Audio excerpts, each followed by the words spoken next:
In the European Defence Agency, we have recently calculated that meeting this new NATO target of 3.5% of GDP would require a huge effort from the member states. And that would mean, based on 2025 figures, spending of total of more than 630 billion euros a year. This is an incredible jump. Welcome to EU Defence Declassified, brought to you by the European Defence Agency. This is our podcast where we delve into the admittedly complex world of EU defence. I'm Robin Emmott, and alongside me is my colleague, Liga Lagstinia. We cover everything from military technology to strategy and all the twists and turns in between. Hi everyone. Today we are looking into the magnificent world of defense data. Before you yawn and tune out, give us a chance, because data is kind of a health check on European defense. It's a meeting point of technology, strategy, and real-world consequences. And, EDA has been collecting defense data since 2006. So if you want trustworthy figures on defense budgets and forces in EU countries, EDA Defence Data is the place to look. Now, EDA's defence data for 2024-2025 is just out, and we've seen record defence spending. So I think we can say there's no better time to discuss this. We're delighted to have two experts joining us. A warm welcome to EDA's Aleksandra Walczak, one of the authors of the report. Hello, thank you for having me. And we're also delighted to have with us Juan Mejino-Lopez from one of the EU's leading think tanks, Bruegel. Juan is a research analyst who has written widely on defense economics since Russia's invasion of Ukraine in 2022. Hello, thanks for having me. So let's begin at the beginning. I said this might be a bit heavy, but I'll throw out some numbers. Last year, total EU defense spending by the EU's 27 member states reached 343 billion euros. That's nearly 20% more than in 2023. And this year, EDA's data expects defense spending to reach almost 400 billion euros. So I was wondering, first question to you, Aleksandra, how does that compare with EU defense spending in the past and before Russia's war of aggression in Ukraine? The Russian war of aggression against Ukraine has undeniably served as a catalyst for accelerated growth in defense spending across Europe. To put that into more of a perspective, we are talking about an additional 150 billion euros over only 3 years. And if we compare today's figures with where we stood back in 2014, Europe has almost tripled its collective defense spending. So tripling, that's remarkable, but it sounds like you may be looking at data that started from quite a low base. I mean, after the financial crisis in 2007, 2008, I know there were a lot of defense cuts.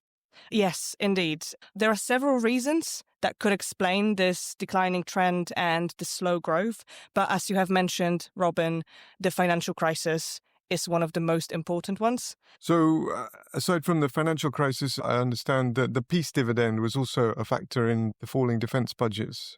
Exactly like you say, the peace dividend is a term that was coined after the end of Cold War. Beginning in the 1990s, many European countries started enjoying much more stable security environments. And that simply allowed the governments to reallocate funding, considering that, governments have a limited amount of money to spend. And thanks to this, they were able to reallocate this funding away from defense. So that really puts it into perspective. Thank you. The jump in spending is huge compared to pre-war levels. Juan, I'm curious, is this as much as it sounds? I mean, if Europe wants to keep ahead of Russia and adjust to changing US policies? Well, the answer is yes and no at the same time. So as always in economics, it depends. So as Aleksandra mentioned, we are coming from the Cold War environment, so the fall of Berlin Wall, and then the security threat happens to be very little in Europe. So we are in a situation in 2014 where most of the European countries have a defense spending around 1.2%. And what is worse, the share of defense spending going to equipment is very small. So if you compare 2014 with 2024, you move from a defense equipment spending of around 20% of defense spending or lower to the now defense spending dedicated to equipment closer to 40%, 30-something% for many European countries. So Crimea was almost a turning point, but still defense spending didn't emerge in Europe. But the turning point is the Russia's invasion of Ukraine. So in 2022 and between 2022 and 2024, and then the commitment for 2025 of European governments for defense spending is like the huge increase. So we are moving from like this 1.3% in 2014 to the commitment of 2% by all European NATO members, and also the spending of close to 5% in countries like Poland or the Baltic countries. So yes, it is a huge increase. Moving 1% of GDP towards like defense spending is a lot, but we are basically now filling in the stocks that we had almost empty.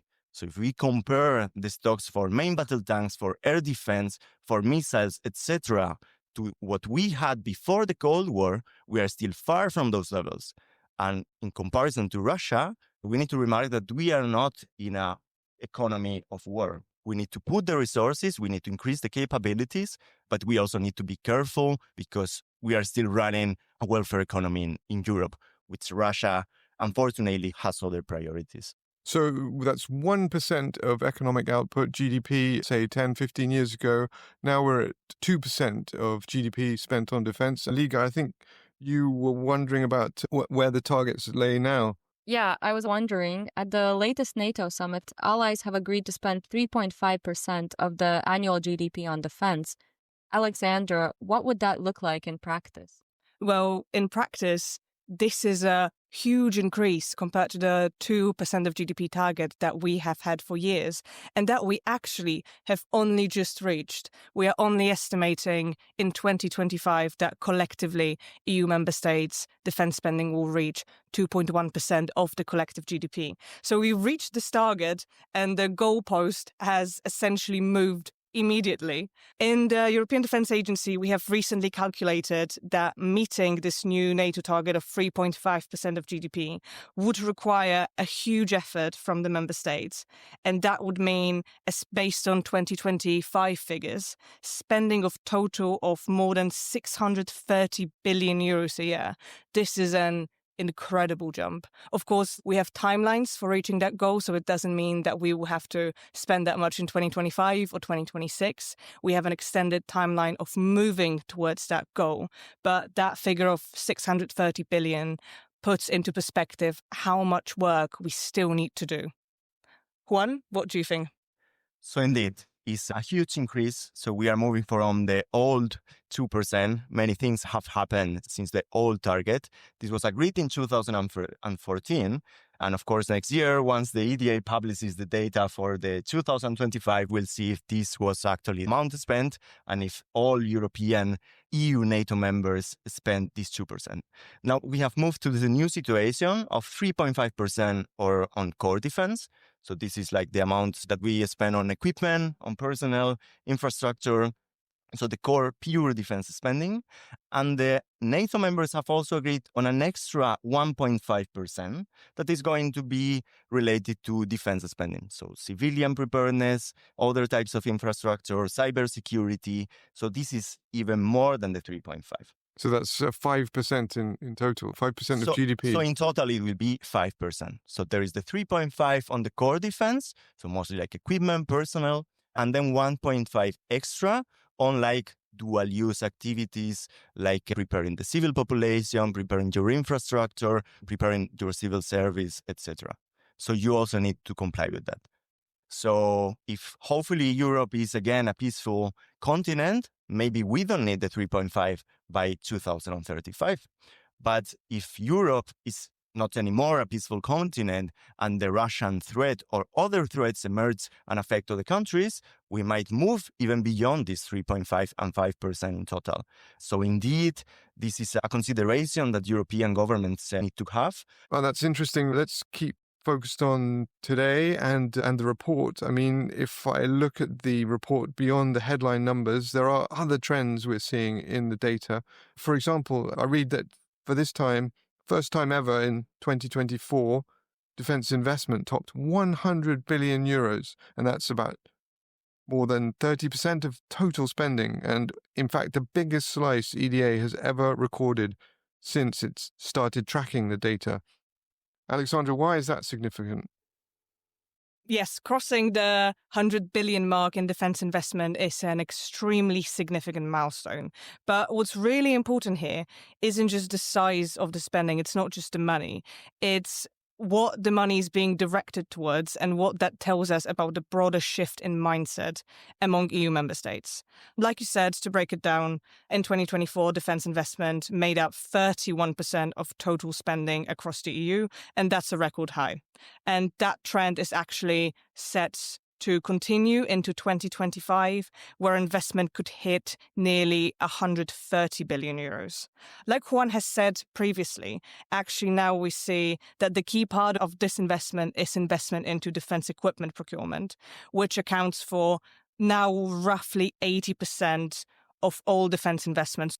And why is that significant? Well, because it shows that European countries are not just spending more on defense, they are spending smarter. They are prioritizing long-term capability building rather than just maintaining the existing force. And that's a really big shift, especially if we compare it to the years between 2011 and 2018, when many member states were consistently falling short of both the total spending and investment targets that we have. In fact, we have actually calculated what the financial extent of this underinvestment, and we estimate that it reached 200 billion euros. And this is a gap that our member states are still making efforts towards filling and closing. So innovation, keeping ahead of the adversary, is very important. I read in your report that defense research and development spending rose 20% last year, reaching 13 billion euros. There's also something called research and technology. What's the difference and how does the spending on innovation look over time and also compared to the United States? Innovation is really critical if Europe wants to stay ahead of emerging threats and maintain its technological edge. And the latest data, as you have mentioned, really shows a positive shift in that direction. Like you said, in 2024, defense research and development accelerated by 20% compared to the previous year. And that is a significant shift, even in our current climate when we increase the spending quickly every year, because in between 2022 and 2023, that increase was just 6%. And looking ahead, projections suggest that R&D spending could rise even further in 2025, potentially hitting 17 billion. So we really see a momentum build. And you mentioned research and technology, and I think it's important to clarify the difference. In simple terms, research and technology, or R&T, is a subcategory of research and development, and R&T focuses more on early-stage exploratory work, while R&D, on the other hand, covers a more broad spectrum of development and more advanced stages that bring equipment closer to being operationally deployable. In 2024, we have recorded the third largest year-on-year increase since the data tracking started in 2006. And finally, I think the comparison to the United States is a really important one here. In 2024, US spent around $149 billion or 138 billion euros on what they call RDT&E, which stands for Research, Development, Test and Evaluation, which in terms of definitions is broadly comparable to what we call simply R&D. And that is 10 times higher than what EU member states are collectively spending. So the US spends 10 times more on innovation. I mean, that's quite sobering. And Juan, you've done 2 recent studies with colleagues at Bruegel and the Kiel Institute. It's data-driven work, but basically you've been assessing European rearmament efforts. What are some of your findings? So what we do in this study is comparing Europe and Russia and whether we are keeping up with the defense spending so that we match Russia's military capabilities. We assess the military capabilities. So how far are we from Russia in terms of defense production for main battle tanks, for infantry fighting vehicles, for air defense, and also in terms of procurement.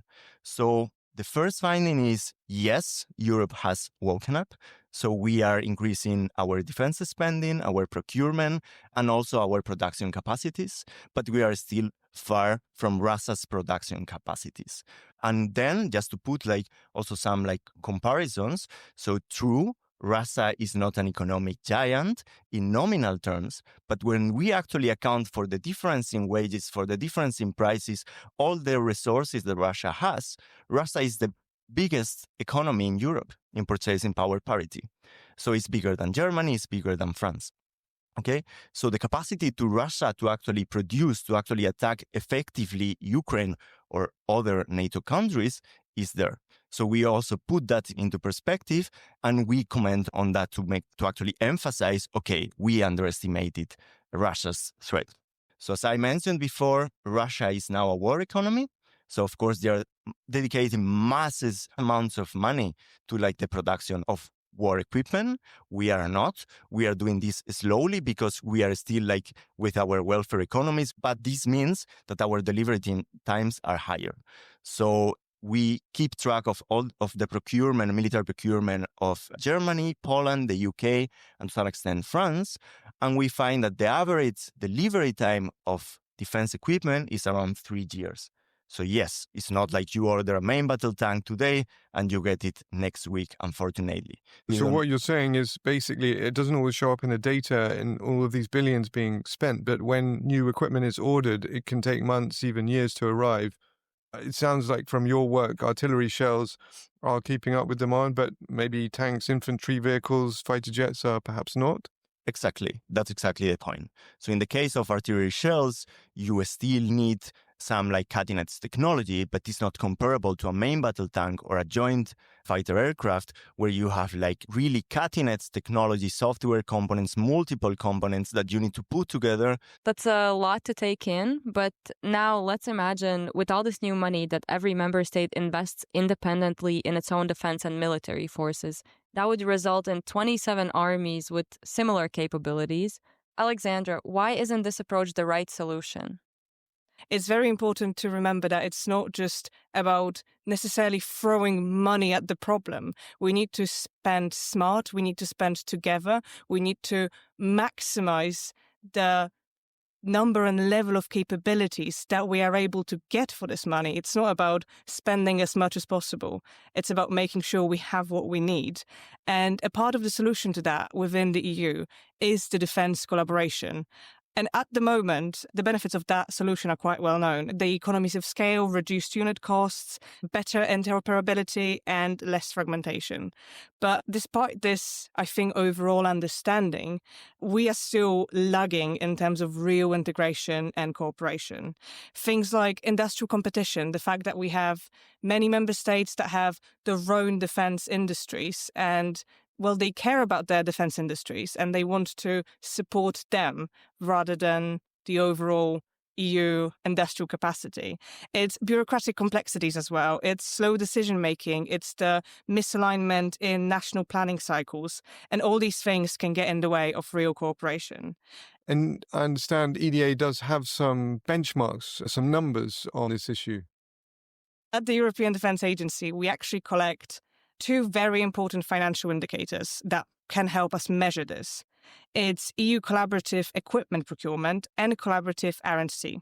With these, we aim to measure the extent of the financial commitment of member states to European collaboration. And we even have benchmarks assigned to these numbers as well. For example, for EU collaborative equipment procurement, this target is set at 35% of total equipment procurement. And since the data collection began, despite this really remarkable increase in our total expenditure that we have talked about today, we have never reached that benchmark. We are not even close to reaching that benchmark. And to make matters even more complicated, only 12 out of 27 member states have reported their collaborative procurement figures in 2024. Actually, a commonly overlooked part of what we still need to make European collaboration in defence better and more robust is better data. Oh, thanks. I mean, we're sitting in EDA. I should probably say there has been some success in integration in defense. I mean, there's obviously the development between many nations of air-to-air refueling, tankers, helicopter and cyber training, satellite communications are shared over many member states through EDA. But I wondered, Juan, it is true, right, what Aleksandra's saying. Where are we missing for you things that would really aid in EU defense integration? So the situation now in Europe in terms of European integration is much better than 100 years ago, right? We are talking about like way more integration. We are part of NATO. We are part of the European defense, let's call it a community. So we are much better than we used to be. So that's the good side. But we still need to be humble and acknowledge that we are really small countries. Even Germany or France or the UK, the biggest in Europe, they are too small to actually survive in this hostile world. So we need further integration. Indeed, the joint procurement is still not as it should be. So one of the points that we show with the Bruegel report is that the European countries either mostly procure their military equipment domestically, so they buy it with their domestic producers, or they have joint ventures mostly with foreign countries, let's say the US, or if they don't have the domestic production, they turn to the US. And this is a problem because this doesn't allow for the scale of the European industry. And this also shows a bit of the trust issue that we have here. Do we trust the US more than our European neighbors? Why do we turn to the US for procurement for some of the products that we can actually produce here? So, of course, there are reasons behind that. And we also need to acknowledge that we'll always have the 27 armies. This is the core of a nation in Europe, and we are 27 different countries. So this will always be there. But of course, that doesn't mean that we cannot do more integration. And continuing and strengthening the EU-wide defense integration is exactly why EDA is here. That actually brings us to the end of this episode. Thanks to our guests, Aleksandra and Juan. Thank you. Thanks for having me. It was fun. And we hope you've enjoyed EU Defence Declassified. If you do want to dig into the numbers, going back to 2006, we have a dedicated page for defence data on EDA's fantastic website at eda.europa.eu. Also, do check out our magazine, European Defence Matters, and the defence data brochure itself. So, thanks for listening, and stay tuned.